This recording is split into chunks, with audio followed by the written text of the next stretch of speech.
Hi students. அளவீடுகள் அப்படிங்கிற topic 6th term 1ல பார்க்க போகிறோம். அளவீடு அப்படிங்கிறத பற்றி நமக்கு தெரியும். ஒரு தெரிஞ்ச ஒரு பொருளுடைய மதிப்பை வச்சு தெரியாத ஒரு பொருளோட மதிப்பை கண்டுபிடிக்கிறது அப்படிங்கிறதான் நோட்ஸில் இருக்கும்.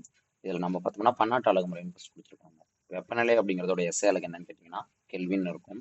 இதில் நம்ம வெப்பத்துடைய எஸ்ஐ அலகு அப்படின்னு சொல்லி பார்க்கும்போது ஜூல் வரணும். வெப்பத்துடைய பொதுவான ஒரு அலகு அப்படின்னு சொல்லும்போது கலோரிங்கிறதோட எக்ஸ்ட்ரா நோட் பண்ணிக்கலாம். தொலைவு அப்படின்னா மீட்டர், ஓகே. மின்னோட்டம் அப்படின்னா ஆம்பியரு. மின்னூட்டம் அப்படிங்கிறதுக்கு கூலுங்கிறது வரும். அடுத்ததாக காலத்துடைய எஸ்ஐ அலகு வினாடி, பொருட்களின் அளவுக்கு எஸ்ஐ அலகு மோலு, நிறையின் எஸ்ஐ அலகு கிலோகிராம், ஒளிச்செறிவு, அதாவது இது பார்க்கக்கூடிய ஒளிச்செறிவு கேண்டிலா, கேட்கக்கூடிய ஒளிச்செறிவா இருந்துச்சு அப்படின்னா டெசிபல் அப்படிங்கிறது வரும். சரிங்களா? அடுத்தபடியா நெக்ஸ்ட் இருக்கக்கூடியது நம்ம 6th டேர்ம் 1ல இருக்கக்கூடிய லெசன்ஸ் இதுதான். ஒவ்வொன்றா பார்த்துட்டே வருவோம். சரிங்களா? தேவையான பாயிண்ட்ஸ் மட்டும் படிங்க. கடைசி டைம்ல எல்லாத்தையும் போட்டு படிச்சுட்டு வேண்டாம். திரும்பவும் அதே தான். நீளத்தின் எஸ்ஐ அலகு மீட்டரு, நிறையின் எஸ்ஐ அலகு கிலோகிராம் கொடுத்துருப்பாங்க. காலத்தின் எஸ்ஐ அலகு வினாடி. பரப்பளவு அப்படிங்கும்போது 2 மெஷர்மெண்ட் நீளம் அகலங்கிறத மென்ஷன் நம்ம மல்டிப்ளிகேஷன் பண்ணுறதுனால மீட்டர் ஸ்கொயர்னு வரும். அதே மாதிரி வால்யூம் பருமன் போடும்போது 3 அளவுகள் இருக்கிறதுனால மீட்டர் கியூப் வரும்.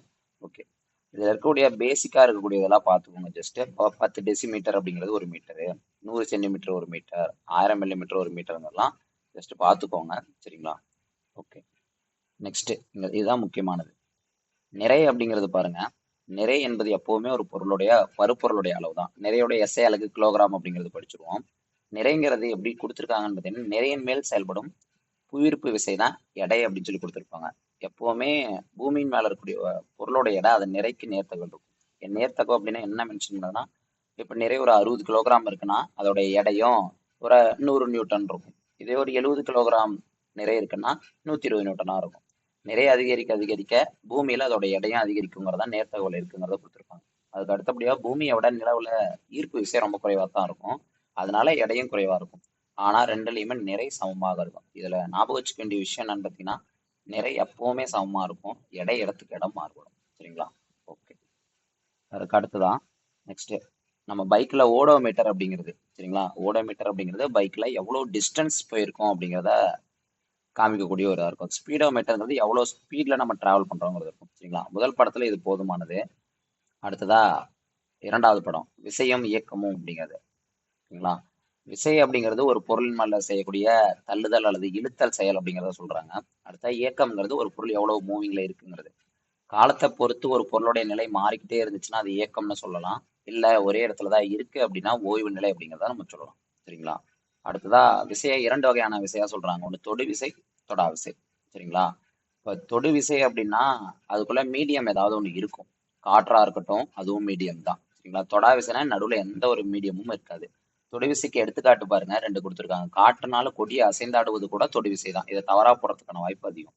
அடுத்ததா மாடு வண்டியை இழுப்பதும் தொடு விசை தான். காந்த விசையும் புவியீர்ப்பு விசையும் தொடாத விசைகள் அப்படின்னு சொல்லி கொடுத்துருப்பாங்க. சரிங்களா? இடையில எந்த மீடியமும் தேவைப்படாது. காந்த விசை, புவியீர்ப்பு விசை. ஓகேங்களா? அதுக்கு அடுத்ததா பொருள் மேல ஒரு செயல்படுத்தப்படும் விசை என்னென்ன மாற்றத்தை ஏற்படுத்துன்னு பாருங்க. பொருள் ஓய்வு நிலையில இருந்து இயக்க நிலைக்கு வரலாம், இயக்க நிலையிலிருந்து ஓய்வு நிலைக்கு போகலாம், வேகம் அல்லது வடிவம் மாறலாம், அல்லது ரெண்டையுமே மாற்றலாம். இதை கொடுத்துருப்பாங்க. சரிங்களா? அடுத்த இயக்கத்தின் வகை, இது ப்ரீவியஸ் எஸ்ஐ கொஸ்டின், கவனமா பார்த்துக்கோங்க. நேர்கோட்டு இயக்கம் அப்படிங்கிறது நேர்கோட்டு பாதையில நடக்கும். ஒருத்தர் நேரா போயிட்டு இருக்காரு அப்படின்னா அது நேர்கோட்டு பாதை இயக்கம். வளைவு பாதை இயக்கம் அப்படிங்கிறது நம்ம ஒரு பாலை தூக்கி போடுறோம்னா அது ஒரு பேரபோலா ஷேப்ல போய் கீழே விழுவும். சரிங்களா? அதுதான் வளைவு பாதை அப்படிங்கிறது.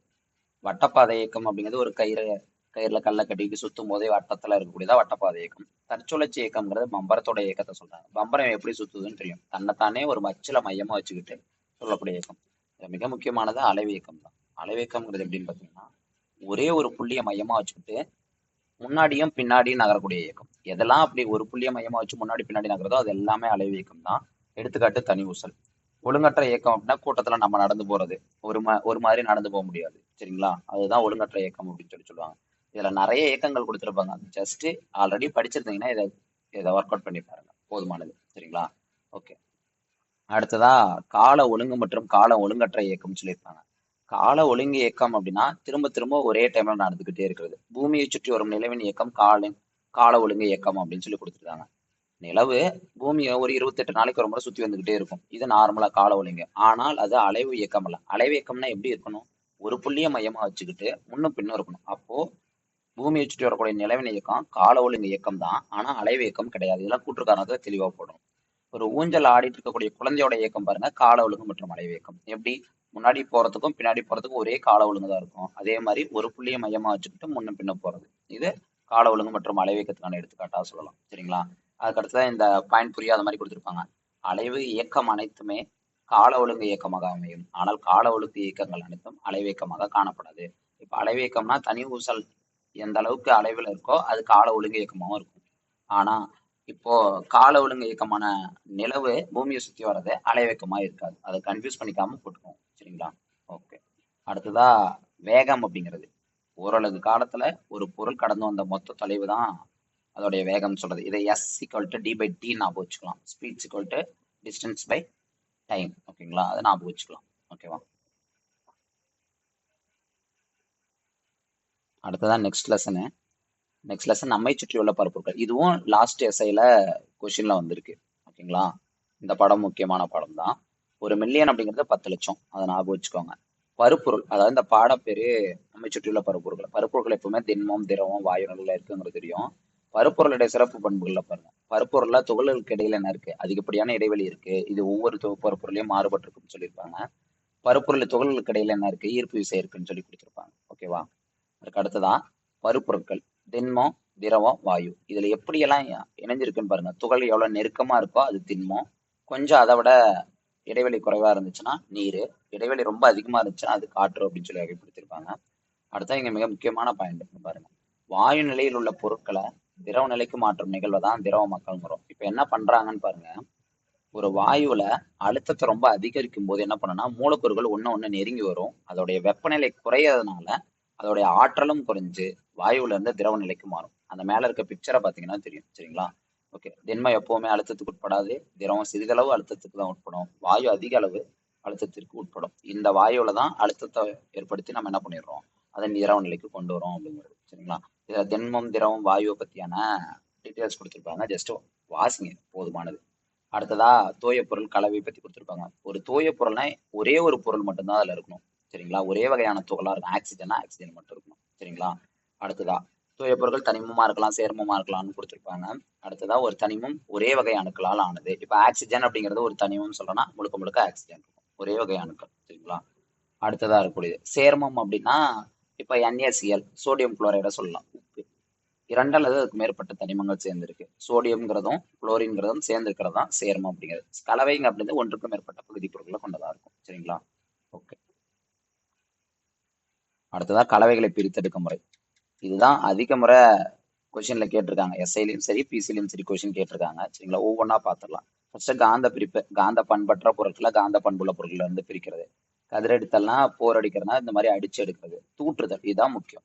கனமான பொருட்கள்ல இருந்து லேசான பொருட்களை பிரித்தல். நம்ம ஊர்கள்ல எள்ளு தூத்துறாங்க அப்படின்னா எள்ளு பதறா இருக்கக்கூடியது என்ன பண்ணிடும்?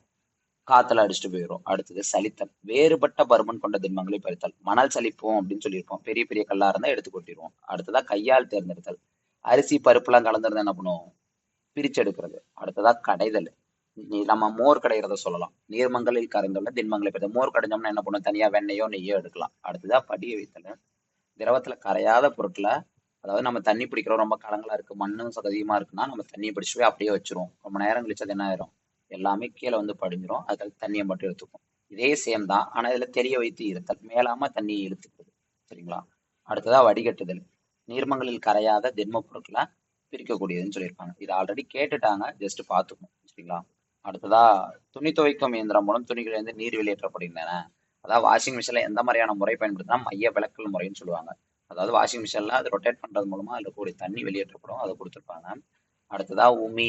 இது மின்காப்பு பொருளா எரிபொருளா பயன்படுதல்லாம் கொடுத்துருப்பாங்க. ஜஸ்ட் பார்த்துக்கணும். இது ஆல்ரெடி நீங்க அந்த இதுலயே படிச்சதுனால தேவைப்படாது அப்படின்னாலும் இதை எக்ஸ்பிளைன் பண்ணல.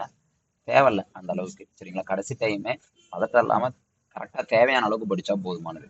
சரிங்களா? ஓகே. நெக்ஸ்ட் லெசன் பார்க்கலாம். நெக்ஸ்ட் லெசன் பார்த்தீங்கன்னா தாவர உலகம் அப்படிங்கிறது. இந்த தாவர உலகத்துல 2 வகையான தொகுப்பா பிரிச்சிருப்பாங்க. ஒன்று வேர் தொகுப்பு, தண்டு தொகுப்பு. சரிங்களா? நமக்கு வேர் தொகுப்பை பத்தி தெரியும். 2 வகையான வேர் தொகுப்பு இருக்கு. ஒன்று ஆணிவேர் தொகுப்பு, இன்னொன்று சல்லிவேர் தொகுப்பு. ஆணிவேர் தொகுப்பு அப்படிங்கிறது இருவித்தலை தாவரங்கள்ல தான் காணப்படும். இது 2 ஆணின்னு ஞாபகம் வச்சு சொல்லியிருப்பேன். 2 ஆணி. சரிங்களா? இதோடைய விதைகளை 2ஆ பிரிக்க முடியும். இலையும், அதாவது வித்தலை வெளியே வரும்போது 2 வித்தலைகளா வரும். சரிங்களா? அடுத்ததான் ஆணி வேரா இருக்கும். ஓகேங்களா? அடுத்ததா எடுத்துக்காட்டு எது எதுன்னு பார்த்தீங்கன்னா அவரை, மா, வேம்பு இது எல்லாமே விதையை இரண்டா பிரிக்கிற மாதிரி இருக்கும். அதுக்கு அடுத்ததா சல்லிவேர் தொகுப்பு அப்படிங்கிறது ஒரு சல்லின்னு ஞாபகம் வச்சுக்கோங்க. எப்பவுமே ஒரு வித்தலை தாவரத்துல தான் இந்த வகையான வேர் தொகுப்பு காணப்படும். நெல், புல்லு, மக்காச்சோளம் இதெல்லாம் இரண்டா பிரிக்க முடியாது. ஓகேங்களா? வேருடைய பணிகள் அப்படிங்கிறது கொடுத்துருப்பாங்க. பூமியில நிலைநிறுத்துது, மண்ணுல இருந்து நீரையும் கனிமச்சத்துக்களையும் உறிஞ்சுது, இதெல்லாம் கொடுத்துருப்பாங்க. சரிங்களா? ஆனா கேரட்டு, பீட்ரூட் போன்ற தாவரங்கள் தாங்கள் தயாரித்த உணவை தாவரங்கள் தங்களுடைய வேர்கள்ல சேமிக்குது. இது முக்கியமான ஞாபகம் வச்சுக்கணும். கேரட்டு, பீட்ரூட் தன்னுடைய உணவை வேர்கள்ல சேமிக்குது. ஓகேவா? அதுக்கு அடுத்ததா இலையுடைய பணிகள் கொடுத்திருப்பாங்க. ஒளிச்சேர்க்கையின் மூலம் உணவை தயாரிக்கிறது, சுவாசித்தலுக்கு உதவுது, இலைத்தொலை வழியே நீராவி போக்கு நடைபெற ஜஸ்ட் தெரிஞ்சுக்கிற விஷயம் தான். அடுத்து விக்டோரியா அமேசானிக்கா தாவரம் 3 மீட்டர் விட்டா வளரும், 45 கிலோ எடை வரைக்கும் தாங்கும் அப்படின்னு கொடுத்திருப்பாங்க. ஓகே. அடுத்ததா விதையுடைய அடிப்படையில 2 வகையான தாவர முறைகளை பிரிச்சிருப்பாங்க. ஒன்னு ஆஞ்சியோஸ்பெர்ம், இன்னொன்னு ஜிம்னோஸ்பெர்ம். ஆஞ்சியோஸ்பெர்ம் அப்படிங்கிறது மூடிய விதை தாவரம் அப்படின்னு கொடுத்திருப்பாங்க. அதாவது விதைகள் அந்த கனிகளுக்குள்ளாரியே இருக்கும். ஓகேங்களா? ஆஞ்சியோஸ்பெர்ம். அடுத்ததா ஜிம்னோஸ்பெர்ம் அப்படின்னா விதைகள் கணிக்கு வெளியில இருக்கும், திறந்த விதை தாவரங்கள். இது எப்படி அப்படின்னா ஆஞ்சி மூடி, ஜிம்முக்கு போனா கதவை தர அப்படின்னு ஞாபகம் வச்சிருப்போம். ஜிம்னோஸ்பெரம் திறந்த விதை தாவரங்கள் ஞாபகம் வச்சுக்கணும். ஓகேவா? அடுத்ததா வாழிடம் அப்படிங்கிற டாபிக். நீர் வாழிடம், நில வாழிடம், கடல் வாழிடம் கொடுத்துருப்பாங்க. ஓகே. இதுல நன்னீர் வாழிடம் அப்படிங்கிற டாபிக் இருக்கும். உலகத்திலேயே மிக நீளமான நதி எதுன்னு பார்த்தீங்கன்னா நைல் நதி, 6650 கிலோமீட்டர். இந்தியாவிலேயே நீளமான நதினா கங்கை, 25 கிலோமீட்டர். சரிங்களா? உலகத்துல எத்தனை சதவீதம் நிலவாழிடங்கள் இருக்கு அப்படின்னு பார்த்தீங்கன்னா 28% நிலவாழ் இடங்கள் இருக்கு. கடல் நீர் வாழிடம் பத்தி பாத்தீங்கன்னா உலகத்தோட 70% கடல் நீர் பரப்பால சொல்லப்பட்டிருக்கு. பூமியுடைய மொத்த ஒளிச்சேர்க்கையில 40% எங்க இருந்து தான் கிடைக்குதுன்னா கடல் வாழ் தாவரங்கள். இந்த டேட்டா எல்லாம் முக்கியம். நிலவாழ் இடங்களை 3 வகையா பிரிக்கிறாங்க. காடு, புல்வெளி, பாலைவனம்னு சொல்லிட்டு. சரிங்களா? 470 மில்லியன் ஆண்டுகளுக்கு முன்னாடி உருவான நிலவாழ் தாவரங்களை மாஸ்கள் மற்றும் லிபர்வர்ட்ஸ்கள் சொல்றாங்க. அடுத்ததா தென் அமெரிக்காவில் உள்ள அமேசான் மலைக்காடுகள் உலகிற்கான ஆக்சிஜன் தேவையில பாதியை உற்பத்தி செய்யணும். இதெல்லாம் கூற்றுக்காரணம் மாதிரி கேட்கறதுக்கான வாய்ப்பு அதிகம். அடுத்தா காடுகள் அப்படிங்கிறதோடைய சராசரி மழைப்பொழிவு 25 to 200 சென்டிமீட்டரா இருக்குங்கிறத சொல்றாங்க. அடுத்தது பாலைவனம். பாலைவனத்துல 25 சென்டிமீட்டருக்கு கம்மியா மழைப்பொழிவு இருக்குன்னு சொல்றாங்க. பூமியில மொத்தத்துல 100%, 20% தான் பாலைவனங்கள் இருக்குன்னு சொல்லி கொடுத்துருக்காங்க. ஓகேங்களா? அடுத்ததா தார் பாலைவனம். இந்தியாவில் இருக்கக்கூடிய மிகப்பெரிய ஒரே பாலைவனம் ராஜஸ்தான் தார் பாலைவனம் மட்டும்தான். சரிங்களா? உலக வாழிட நாள் வந்து ஒவ்வொரு வருடமும் அக்டோபர் மாசம் முதல் திங்கட்கிழமை கொண்டாடிட்டு இருக்காங்க. அடுத்ததா வளரக்கூடிய நிலையில மிக வேகமா வளரக்கூடிய தாவரம் எதுன்னு பார்த்தீங்கன்னா மூங்கில் சொல்லுவாங்க. சரிங்களா? அடுத்ததான் முட்களா மாறுபாடு அடைஞ்சிருக்கிறது அக்கே அப்படிங்கிற ரயில் கத்தால, காகித பூவுடைய பேருனா பொக்கைன் வில்லா, இதெல்லாம் வந்து மாறுபாடு அடைந்த தாவரங்கள்னு சொல்லியிருக்காங்க. சரிங்களா? அடுத்ததான் நெக்ஸ்ட் லெசனு விலங்குலகம் அப்படிங்கிறது. தாவர உலகம் அப்படியே விலங்குலகம். இது வந்து பயாலஜில வரக்கூடியது. இந்த விலங்குலத்துல ஒரு செல் கொண்டவை, பல செல் கொண்டவைன்னு இருக்கும். இந்த ஒரு செல் கொண்டதுல எது எதுன்னு பார்த்தீங்கன்னா பாரமிசியம், அமீபா, கிளாமிடோமோனாஸ். சரிங்களா? இதை பத்தி பார்த்தோம் அப்படின்னு பார்த்தீங்கன்னா ஃபர்ஸ்ட் அமீபா. அமீபா அப்படிங்கிறது ஒரு செல் உயிரி. இந்த ஒரு செல்ல தான் உணவு செரிக்கிறதா இருக்கட்டும், இடப்பெயர்ச்சியா இருக்கட்டும், சுவாசித்தல், இனப்பெருக்கம் எல்லாமே நடக்கும். அதனாலதான். சரிங்களா? அடுத்ததா பாரமிசியம். இந்த அமீபா அப்படிங்கிறது போலிக்கால்கள் மூலமா இடப்பெயர்ச்சி செய்யுங்கிறத ஞாபகம் வச்சுக்கணும். அடுத்தா பாரமிசியம். பாரமிசியம் எதன் மூலமா இடப்பெயர்ச்சினா குறியிலைகள். அதை சுத்தி சின்ன சின்னதா குறியிலைகள் இருக்கும். இது ஒரு நீர்ல வாழக்கூடிய உயிரினம். குறியிலைகள் மூலம். அடுத்தா யூக்ளினா. யூக்ளினா எதன் மூலமா இடப்பெயர்ச்சி கசையிலை. ஒரே ஒரு இது கசையிலை மாதிரி இருக்கும். சரிங்களா? அதுதான். அடுத்தா பல செல் உயிரிகள்ங்கிறது நம்ம கண்ணுக்கு தெரியும், பெருசா இருக்கும், இதெல்லாம் ஓகே. அதுக்கு அடுத்ததா ஒரு செல் உயிரி பல செல் உயிரியோட வேறுபாடுகள் எல்லாம் கொடுத்துருப்பாங்க. அது ஜஸ்ட் வாசிச்சு பார்த்துக்கிட்டா போதுமானது. சரிங்களா? ஒரு செல் உயிரில செல்லுடைய அளவு தான் அதிகரிப்போம், அதுதான் வளர்ச்சி. இங்க பல செல் உயிரில செல் பிரிவு மூலம் செல்களின் எண்ணிக்கையே அதிகரிக்கும், அதுதான் வளர்ச்சி. சரிங்களா? அடுத்தது பள்ளி பத்தி கொடுத்துருப்பாங்க. பள்ளி வெப்பமண்டல பகுதியில் வாழும், நுரையீரல் மூலம் சுவாசிக்கும் கொடுத்துருப்பாங்க. விரலடை சவ்வு இருக்குன்னு கொடுத்துருப்பாங்க. அடுத்ததா பறவைகள், அதாவது அதோட எலும்புகள்ல காற்றறை இருக்கும், அதனால பறக்கும் கொடுத்துருப்பாங்க. பறவைகள்ல ஒரே டைம்ல 2 இடத்த பார்க்க முடியும், இருவிழி பார்வை இருக்குன்னு சொல்லி கொடுத்துருப்பாங்க. அடுத்தா தமிழ்நாட்டுல இருக்கக்கூடிய சில சரணாலயங்கள் கொடுத்துருப்பாங்க. தமிழ்நாட்டில் வேடந்தாங்கல். வேடந்தாங்கல்லாம் போன எக்ஸாம்ல கேட்கக்கூடியது விழுப்புரம் அப்படிங்கிறது. சரிங்களா? வேடந்தாங்கல், விழுப்புரம், செங்கல்பட்டு கொடுத்துருப்பாங்க, செக் பண்ணிக்கணும். அடுத்தா கோடியக்கரைங்கிறது நாகப்பட்டினத்துல இருக்கக்கூடியது. கூடங்குளம் அப்படிங்கிறது தூத்துக்குடி, செக் பண்ணிக்கணும். சரிங்களா? இதெல்லாம் செக் பண்ணி பார்த்து வச்சுக்கணும். அடுத்ததா பாலைவன கப்பல் அழைக்கப்படுவது ஒட்டகம்.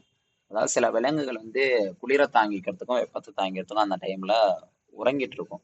அப்படி பார்த்தீங்கன்னா ஆமை குளிர்கால உறக்கம். குளிர்காலத்துல ஆமை வெளியே வராம உறங்கிட்டே இருக்கும். ஆஸ்டிவேஷன் அப்படிங்கிறது ஆமை. அதே மாதிரி நத்தை. நத்தை மேலே எல்லாம் ஈரமாவே தான் இருக்கும். இதே வெயில் காலத்துல அது வெளியே போச்சுன்னா இறந்துரும். அதனால ஹைபர்னேஷன் சொல்லக்கூடிய கோடைகால உறக்கத்துல நத்தை இருக்கும். அடுத்தா கங்கார் எலி அப்படிங்கிறது அது எப்பவுமே தண்ணி குடிக்காது அப்படின்னு சொல்லி கொடுத்துருப்பாங்க. சரியா, ஜஸ்ட் அதை பார்த்துக்கணும். அடுத்ததான் நமது மாநில விலங்கு எதுன்னு பார்த்தீங்கன்னா நீலகிரி அரையாடு. சரிங்களா, இது பாறைகளோட இடுக்கல்ல கூட நுழைஞ்சு தாவரங்களை உண்ணும் அப்படின்னு சொல்லி கொடுத்துருப்பாங்க. ஜஸ்ட் போதுமானது.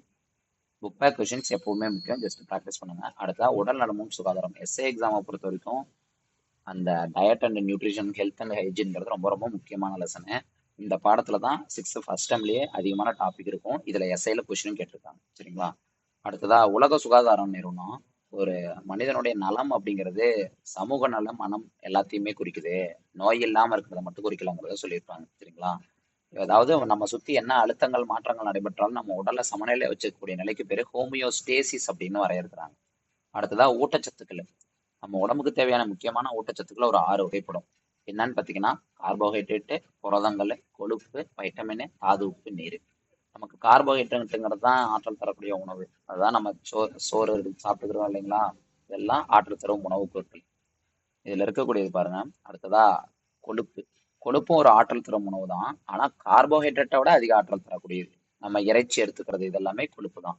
நமது உடலுக்கு ஆற்றலை தருவதோட மட்டும் இல்லாம உடலை பாதுகாத்து உடல் செல்களையும் பாதுகாப்பது கொழுப்புடையவை. இதெல்லாம் மிக முக்கியமான பாயிண்ட், படிச்சுக்கணும். அடுத்ததா புரதம். புரதம் அப்படின்னாலே நம்ம உடலுடைய வளர்ச்சிக்கு உதவும் உணவுகள், செல்களை புதுப்பிக்கிறதுக்கு, செரிமானத்துக்கு, உடல் வளர்ச்சிக்கு ஞாபகம் வச்சுக்கணும். ஓகேங்களா, அடுத்ததா அதிகமான புரதம் உள்ள உணவு சோயா பீன்ஸ். அடுத்து வைட்டமின், இது போன எஸ்ஐல கேட்ட கொஸ்டின். சரிங்களா, உடல்ல நடைபெறக்கூடிய பல்வேறுபட்ட உயிர்வேதி வினைகளுக்கு வைட்டமின்கள் ரொம்ப ரொம்ப அவசியம். பழங்கள், காய்கறிகள் இது இருக்கும். என்னென்ன வகை வைட்டமின்கள் இருக்கு அப்படின்னு பார்த்தீங்கன்னா ABCDEK எல்லாம் இருக்கு. 6 முக்கியமான வைட்டமின்கள். வைட்டமின்களை பாதுகாக்கும் உணவுகள் கூட சொல்லுவாங்க. இதுல பியும் சியும் நீர்ல கரையும். ADEK கொழுப்புல கரையும். இதை நான் வச்சுக்கணும். பிசி நீரில் கரையும். இது போன எஸ்ஐ கொஸ்டின். பிசி நீரில் கரையும், ADEK கொழுப்புல கரையும். அடுத்த ABCDEK இந்த விட்டமின்களுடைய குறைபாடுனால ஏற்படக்கூடிய நோய். விட்டமின் ஏ குறைபாடுனால கண் பார்வை, தோல் நோய்கள் ஏற்படலாம். பினால பெரிபெரி, சீனா ஸ்கர்வி, டில ரிக்கட்ஸ். அடுத்ததா ஈல மலட்டுத்தன்மை, நரம்பு தளர்ச்சி, நோய் எதிர்ப்பு சக்தி குறைபாடு. அடுத்த விட்டமின் கே ரத்தம் முறையாமை. சரிங்களா, ரத்தம் வந்துட்டே இருக்கும். இதெல்லாம் இங்கே கொடுத்துருப்பாங்க. விட்டமின் ஏ மாலைக்கண் நோய், B beriberi, C scurvy, D rickets, ஈங்கிறது நரம்பு பலவீனம், மலட்டுத்தன்மை, மங்கலான கண் பார்வை. விட்டமின் கே பலவீனமான எலும்பு, ரத்த முறையாமைங்கிறத பார்த்துக்கலாம். சரிங்களா, இதெல்லாம் பார்த்துக்கணும். அடுத்ததா சூரிய வெப்ப கதிர்வீச்சால நமக்கு விட்டமின் டி உற்பத்தி செய்யப்படுதுன்னு கொடுத்துருப்பாங்க. முளைக்கட்டிய பாசிப்பயிர்ல அதிகப்படியான நார்ச்சத்தும் வைட்டமின் பியும் இருக்கும், குறைந்த கலோரி இருக்குங்கிறத கொடுத்துருப்பாங்க. அடுத்ததா தாது உப்பு. தாது உப்புகளும் உடல் வளர்ச்சிக்கும் உடல் செயல்களை ஒழுங்குபடுத்துவதற்கும் தேவை. இதெல்லாம் முக்கியமான பயன். இந்த மாதிரி பயன் கொடுக்கும்போது தப்பு பண்ணுவோம்.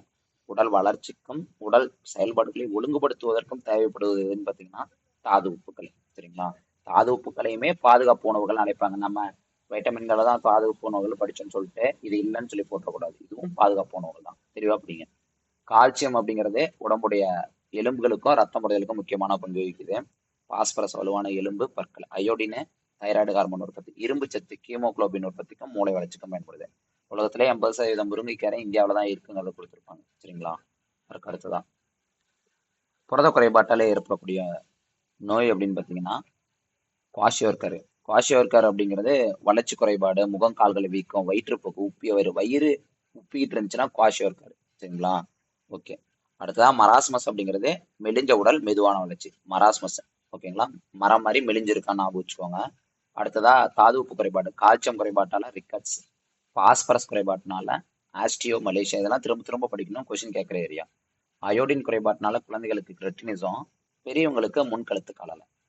அடுத்ததா இரும்புச்சத்து குறைபாட்டினால் ஏற்படக்கூடியதுதான் ரத்தச்சோகை. கவனமா படிச்சுக்கணும். அடுத்ததா உலகத்திலேயே அதிகமா பருமனுடைய குழந்தைகள் இந்தியா, சீனாவுக்கு அடுத்தபடியா இந்தியாவில் இருக்காங்கிறத சொல்லியிருப்பாங்க. எத்தனை 14.4 மில்லியன்கிறத கொடுத்துருப்பாங்க. ஜஸ்ட் பார்த்துக்கணும். சீக்கிரம் படுக்க சென்ற அதிகாலை எழுக்கும் பழக்கம் ஒருத்தனை நலமுடனும் வளமுடனும் வச்சுக்கணும், பெஞ்சமின் பிராங்க்லின் அவர்கள் சொல்லியிருப்பாரு. ஜஸ்ட் பார்த்துக்கணும். ஓகேவா, அடுத்ததா நுண்ணுயிரிகள் பத்தி கொடுத்துருப்பாங்க. இதுல 4 வகையான நுண்ணுயிரிகள் கொடுத்துருக்காங்க. பாக்டீரியா, வைரஸ், புரோட்டோசோவா, பூஞ்சைகள் அப்படிங்கிறது. சரிங்களா, பாக்டீரியா மிகச்சிறிய ப்ரோகேரியாட்டிக். ப்ரோகேரியாட்டிக் அப்படின்னா ஒரு செல் உயிரி. இதுல உட்கரை இருக்காது, நுண்ணுறுப்புகள் இருக்காது. சரிங்களா, பாக்டீரியாவால ஏற்படக்கூடிய நோய்கள் பாருங்க, காலரா, அசுத்தமான நீர் இருந்ததுனால நிமோனியா காய்ச்சல், டெட்டனஸ், காச நோய். அடுத்ததா டைஃபாய்டு. டைஃபாய்டுலாம் பாக்டீரியா நோய். சரிங்களா, அசுத்தமான உணவையோ நீரையோ பெறுகிறதுனால ஏற்படக்கூடியதான் டைஃபாய்டு. காலரா, நிமோனியா, டெட்டனஸ், காசநோய், டைஃபாய்டு. அடுத்ததா வைரஸ். வைரஸ்கள் அப்படிங்கிறது பாருங்க, ஒரு வைரஸ் டிஎன்ஏவுக்கு பதிலாக ஆர்என்ஏ ஆகப்பட்டிருந்தா ரெட்ரோ வைரஸ்ன்னு சொல்லுவாங்க. இதுல வைரஸால உருவாகக்கூடிய நோய்கள் முக்கியம். சளி, இன்ஃப்ளூயன்சா, கல்லீரல் சின்னம்மை, இளம்பிள்ளை வாதம், பெரியம்மை, தட்டம்மை, இதெல்லாம் வைரஸ்னால உருவாகக்கூடிய நோய்கள். கீழ்கண்ட வைரஸ் நோய்களே மாறுபட்டது எதுன்னு கேட்டா நமக்கு ஆன்சர் பண்ண தெரியணும். ஓகேங்களா? இதுக்கு அடுத்தா புக் பேக் அதில் இருக்கக்கூடியதை படிச்சுக்கோங்க. போதுமானது. தேங்க்யூ.